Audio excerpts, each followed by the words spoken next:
Genixtar presenta 10 datos interesantes de series de televisión. Después de la emisión de Breaking Bad, se subastaron algunos objetos de la serie, de los cuales la campanilla de Héctor Salamanca se vendió en $26,676, el oso de color rosa se vendió en $20,000 y los calzoncillos de Walter en $10,000, entre otros objetos, con lo que se consiguió casi $1 millón por la subasta. Daniel B. Weiss, quien adaptó Juego de Tronos a la televisión, se pasó leyendo por 36 horas el primer libro de la saga. Posteriormente, él y David Benioff hablaron con George R. Martin de hacer una adaptación televisiva de las novelas Canción de Hielo y Fuego. Luego de 5 horas de negociación y de oír la propuesta que tenían para la madre de Jon Snow, lograron convencerlo.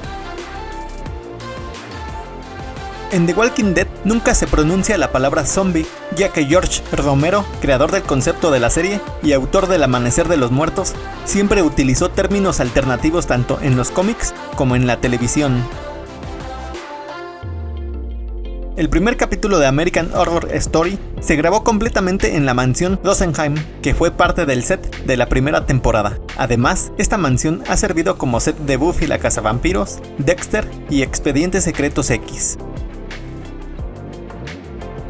Después de que Chris Carter leyó un informe de un profesor de Harvard que decía que 3.7 millones de personas afirmaban haber sido secuestradas por extraterrestres, se inspiró en esto para crear la serie Expedientes Secretos X. Las escenas exteriores de la mansión Queen en Flecha fueron grabadas en el castillo Hadley, ubicado en Colwood, Columbia Británica, y es el mismo castillo que se utilizó para la mansión Luthor en Smallville y como castillo del profesor Xavier en X-Men. Las escenas de los hijos de Ted Mosby en el sofá mientras cuenta su vida fueron grabadas en la primera temporada de How I Met Your Mother, ya que sus hijos no deberían crecer debido a que la historia la cuenta en poco tiempo. El primer episodio de Lost costó $12 millones.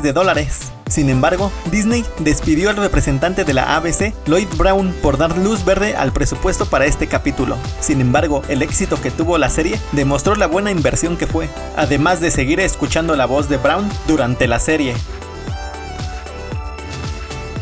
El spin-off Better Call Saul iba a ser una serie de comedia en formato de sitcom, con capítulos de 30 minutos, donde este abogado era requerido por comediantes para solucionar sus asuntos, los cuales iban a ser muy cómicos, y no como fue la serie. El término friendzone fue popularizado después del 7º capítulo de la primera temporada de Friends, cuando Joey Tribbiani le dice a Ross que además de estar en la zona de amigos, es el presidente de esta. Si te gustó el video, dale me gusta y compártelo. Comenta qué otro dato sabes de las series que mencioné, o si te gustó esta sección. Suscríbete al canal y activa las notificaciones para enterarte de nuevos videos.